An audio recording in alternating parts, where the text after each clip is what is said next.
नमस्कार, मैं हूं शम्स ताहिर खान और आप देख रहे हैं वारदात। पुरानी कहावत है कि जो बोगे वही काटोगे। पाकिस्तान में फिलहाल कुछ ऐसा ही हो रहा है। गिलगिट बाल्टिस्तान और बलूचिस्तान में पहले से ही आज़ादी की मांग जोरों पर है। अब सिंध के लोगों ने भी आज़ादी की मांग शुरू कर दी है। बाकायदा सिंध के लोगों ने प्रधानमंत्री नरेंद्र मोदी और दुनिया के कई नेताओं से अपील की है कि वो आज़ादी की इस लड़ाई में उनकी मदद करें।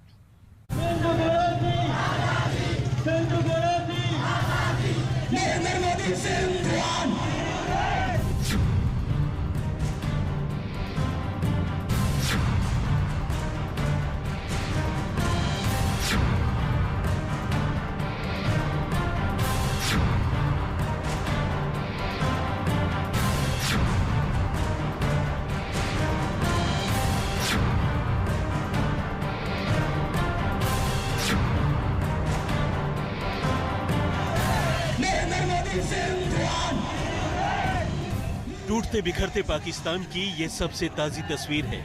सिंध से लेकर बलूचिस्तान तक हर कोई इस नर्किस्तान से खुद को अलग कर लेना चाहता है। हर तरफ आजादी की मांग है, हर तरफ जोश है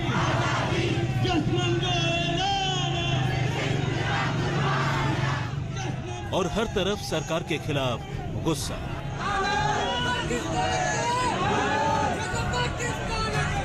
और इसी गुस्से से हिल गया है पाकिस्तान।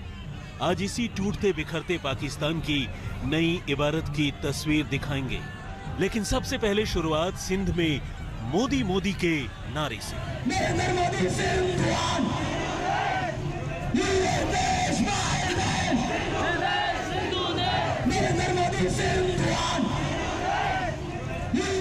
सरजमीन पाकिस्तान की है, लेकिन वहां खुद को बचाने के लिए गुहार लगाई जा रही है भारत के प्रधानमंत्री नरेंद्र मोदी से। ये पाकिस्तान के खिलाफ पाकिस्तान में ही धधकते गुस्से की वो तस्वीरें हैं जिसमें प्रधानमंत्री मोदी के साथ साथ दुनिया के तमाम बड़े मुल्कों के नुमाइंदों से सिंध को बचाने और सिंधु देश की मांग की जा रही है।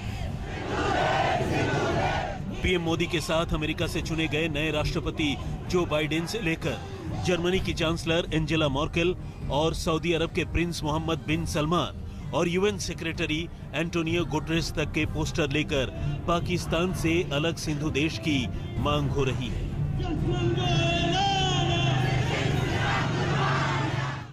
सिंध में अलग देश की मांग पाकिस्तान के लिए एक बहुत बड़ा सरदर्द है, क्योंकि सिंधी आबादी पाकिस्तान के अंदर काफी ज्यादा है और सिंध पंजाब के बाद पाकिस्तान का दूसरा सबसे ज्यादा समृद्ध राज्य है।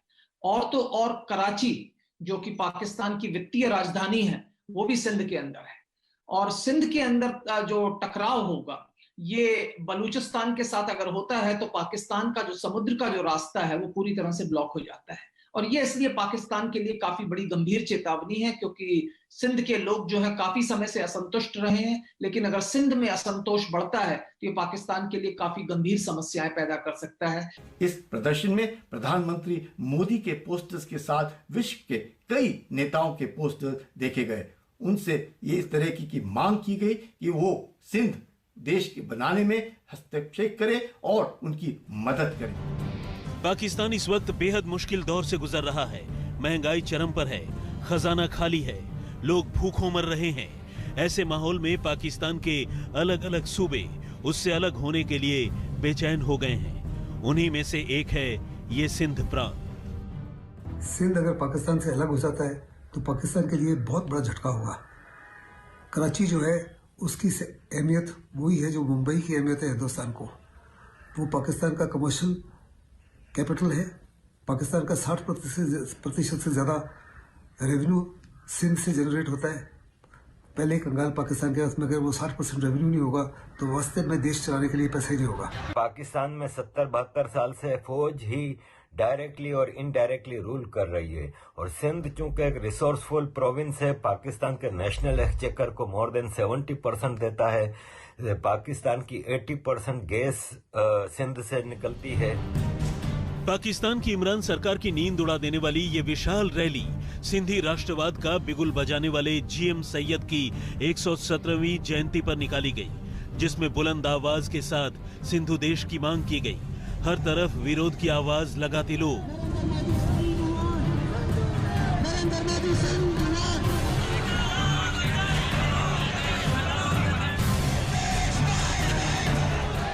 जीएम सैयद ने साल 1967 में ही सिंधु देश के लिए मिशन ठाना था, लेकिन 1971 में बांग्लादेश के बनने के बाद से ये मांग लगातार उठ रही है। जब जब आवाज उठी उसे किसी न किसी तरीके से कुचल दिया गया, लेकिन एक बार फिर सिंधु देश की मांग जोर शोर से उठी है और पिछले कुछ दशक के दौरान सिंध के कई राष्ट्रवादी नेता, कार्यकर्ता और छात्र लापता हो चुके हैं। उन्हें यातनाएं दी गईं और कथित तौर पर पाकिस्तानी सुरक्षा एजेंसियों ने उनकी हत्या कर दी। सिंध के लोग चूंकि सेना में नहीं है, काफी बड़ी संख्या में नहीं है, इसलिए सिंध के लोगों का जो विरोध है वो पाकिस्तान को काफी भारी पड़ेगा, क्योंकि पाकिस्तान में जिस तरीके से फौज का दबदबा रहता है वो पंजाब और कुछ हद तक खैबर पख्तूनख्वा के लोगों को मदद करता है, लेकिन सिंध और बलूचिस्तान इससे काफी ज्यादा प्रभावित होते हैं और वहां के लोगों में इसके प्रति काफी असंतोष। पाकिस्तान के 5 प्रांतों में सिंध पाकिस्तान का सबसे धनी प्रांत है और देश के राजस्व का 70% हिस्सा सिंध से हासिल होता है, लेकिन सिंधियों का उस पर कोई अधिकार नहीं है। बलूचिस्तान और पंजाब के बाद सिंध पाकिस्तान का तीसरा बड़ा सूबा है।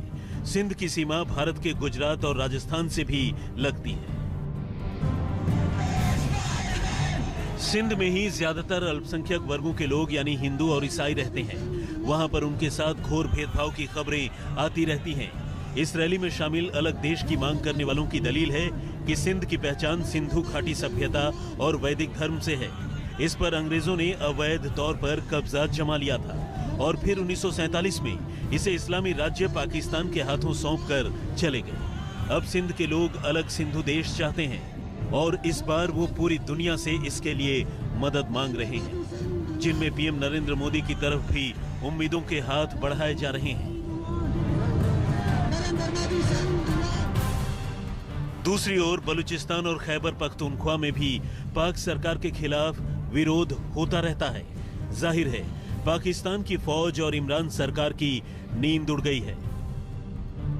पाकिस्तान की हालत कुछ ऐसी है जैसे मझधार में किसी नाव में एक साथ कई छेद हो जाने वाली नाव की होती है। माझी एक छेद बंद करता है तो दूसरे छेद से पानी ऊपर आने लगता है। आज तक ब्यूरो।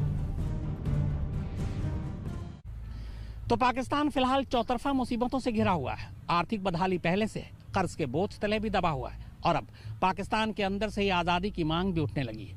सिंध के अलावा पाक अधिकृत कश्मीर के गिलगित बाल्टिस्तान के लोगों ने भी आजादी की मांग शुरू कर दी है। इसको लेकर कई जगह धरने प्रदर्शन भी किए।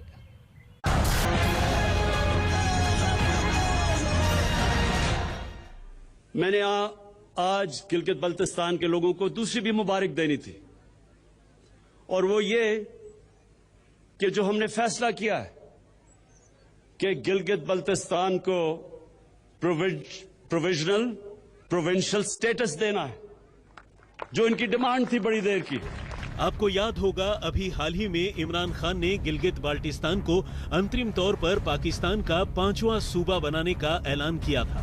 इसके साथ ही ये भी जोड़ा था कि यहाँ के लोग लंबे समय से इसकी मांग कर रहे थे, लेकिन हकीकत यही है कि ये गिलगित बाल्टिस्तान के बाशिंदों की मर्जी के ठीक उलट लिया गया एक ऐसा फैसला था जिसे वहां के लोग किसी भी कीमत पर मानने को तैयार नहीं हैं। अब सवाल है तो क्या गिलगित बाल्टिस्तान में मचा ये बवाल पाकिस्तानी हुकूमत के इसी फैसले का नतीजा है, या फिर इस बवाल की इनसाइड स्टोरी कुछ और है? तो जवाब है, जिस तरह इमरान खान की पार्टी ने वहां चोरी से अपनी सरकार बनाने की कोशिश की, वो बात गिलगित बाल्टिस्तान के लोगों को हजम नहीं हो रही है और वहां के लोगों ने विद्रोह का झंडा बुलंद कर दिया है। असल में इमरान की सरकार पर इल्जाम है कि उसने यहां के 33 सीटों वाली असेंबली चुनाव में जबरदस्त धांधली की है और इस धांधली की बदौलत ही इमरान की पार्टी पाकिस्तान तहरीक इंसाफ यानी पीटीआई को यहां सबसे ज्यादा सीटें मिली हैं। ऐसे में लोगों का कहना है कि खुद पाकिस्तान के वजीर आजम के इशारे पर सरकारी मशीनरी का नाजायज इस्तेमाल कर जिस तरह पीटीआई को जिताने की कोशिश हुई, उसे किसी भी कीमत पर कबूला नहीं जा सकता। दरअसल पाकिस्तान ने भारत के इस हिस्से पर नाजायज तरीके से कब्जा कर रखा है और अब चीन के इशारे पर इस इलाके में वो मनमाने फैसले कर रहा है जानकारों का मानना है कि पाकिस्तान ने चीन के इशारे पर ही गिलगित बाल्टिस्तान को 5वां प्रांत बनाने की कोशिश की है। लेकिन असलियत यह है कि लोगों का गुस्सा इस कदर बढ़ा है कि डर है कि कहीं गिलगित बाल्टिस्तान पाकिस्तान के हाथ से ही बाहर न निकल जाए।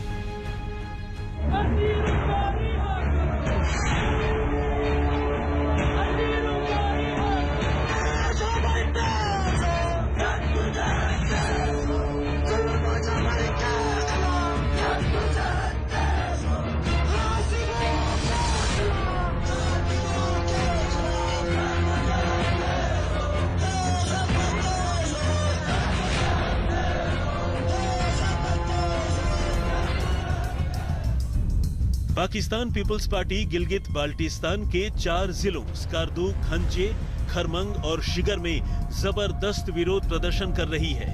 उसने सरकार को अपने इरादे जता दिए हैं। बेइंतहा ठंड की वजह से फिलहाल कई हिस्सों में धरना प्रदर्शन रोका गया है, लेकिन जानकार इसे एक नए तूफान के आहट के तौर पर देखते हैं। हालांकि पाकिस्तान सरकार यहां कराए गए चुनावों को साफ सुथरा साबित करने में जुटी है। उल्टे सरकार लोगों को यह चैलेंज कर रही है कि अगर उनके पास चुनाव में किसी तरह की धांधली के सबूत हैं, तो वो पेश करें। हद तो यह है कि ये बात वो इमरान खान और उनकी सरकार कह रही है, जिन पर खुद फौज की मदद से चुनाव जीतने का संगीन इल्जाम है।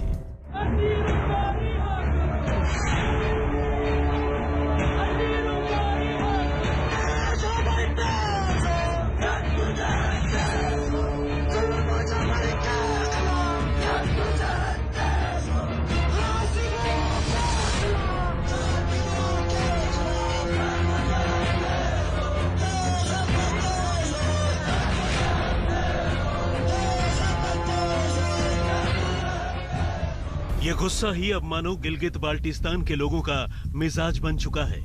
कश्मीर का ये हिस्सा अब पाकिस्तान के साथ रहना ही नहीं चाहता और पाकिस्तान की हुकूमत है कि उसे किसी भी कीमत पर अपने साथ रखने के लिए हर रोज नए तिकड़म करती है, नई चाल चलती है। और उसके ऐसा करने के पीछे 2 अहम वजहें हैं। एक तो यह हिस्सा भौगोलिक लिहाज से बेहद खूबसूरत है, ऊपर से वो चीन की मदद से इस इलाके में CPEC यानी चीन पाकिस्तान इकोनॉमिक कॉरिडोर बनाना चाहता है। ऐसे में इस इलाके पर कब्जा बरकरार रखना अब उसकी जरूरत भी है और मजबूरी भी। असल में ये जम्मू कश्मीर का वो इलाका है जिस पर पाकिस्तान ने नाजायज तरीके से कब्जा कर रखा है। इसलिए पाकिस्तान को हमेशा ये डर सताता रहता है कि कहीं भारत इस पर कब्जा न कर ले। खासकर सर्जिकल स्ट्राइक के बाद ये डर पाकिस्तान में गहरे समा गया है। वैसे तो इस तरह की बातें आम तौर पर ढकी छुपी रहती हैं, लेकिन पाकिस्तान पीपल्स पार्टी के बिलावल भुट्टो ने तो यह आशंका खुलेआम जता दी थी। जानकारों की माने तो यही वो डर है जिसके चलते इमरान सरकार गिलगित बाल्टिस्तान को पाकिस्तान का 5वां सूबा बनाने पर तुली है। उसने तो इसके लिए ऐलान भी कर दिया है, लेकिन असल में ये सब कुछ चीन को खुश करने की एक कोशिश भर है, ताकि CPEC बनाते हुए चीन के दिमाग से ये डर भी निकल जाए कि भारत कभी इस इलाके पर दोबारा अपना कब्जा हासिल कर सकता है। दरअसल पाकिस्तान सरकार को लगता है कि ऐसा करने से इस इलाके पर उसकी पकड़ और मजबूत हो जाएगी और भारत इसे जम्मू कश्मीर में नहीं मिला पाएगा। लेकिन इधर धारा 370 खत्म कर जम्मू कश्मीर को 2 केंद्र शासित प्रदेशों में बांटने के भारत सरकार के फैसले के बाद से ही पाकिस्तान की गिलगित बाल्टिस्तान को लेकर बेचैनी बढ़ गई है। वो इस इलाके को देश का 5वां सूबा बनाने के लिए बेकरार था, लेकिन पाकिस्तान चाहे लाख चालबाजियां करता रहे, भारत ने भी 2 टूक कह दिया है कि वो गिलगित बाल्टिस्तान समेत पूरा POK लेकर रहेगा। बात यदि पाकिस्तान के साथ होगी तभी होगी जबकि जो आतंकवाद को संरक्षण देने का काम, पैदा करने का काम पाकिस्तान अपनी धरती पर कर रहा है, जब तक उस आतंकवाद को समाप्त नहीं करता है तो पाकिस्तान से बातचीत करने का कोई कारण नहीं है मेरे बहनों भाई। और आगे भी जो बातचीत होगी, किस मुद्दे पर बातचीत होगी? अरे बात होगी अब तो पाक अधिकृत कश्मीर पर बात होगी बहनों भाई, और किसी मुद्दे पर बात नहीं।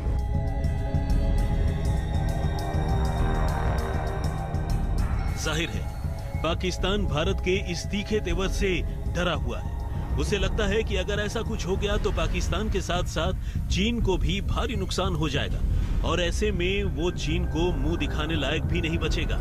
इसीलिए वो न केवल गिलगित बाल्टिस्तान पर अपनी पकड़ मजबूत करने में जुटा है, बल्कि इसके लिए यहाँ के लोगों पर कहर भी ढा रहा है। यहाँ भले ही विकास के तमाम काम हो रहे हों, लेकिन इसका फायदा यहाँ के लोगों को नहीं मिल रहा। और ऐसे में लोगों ने विद्रोह का झंडा बुलंद कर पाकिस्तानी हुक्मरानों की नींद हराम कर दी है।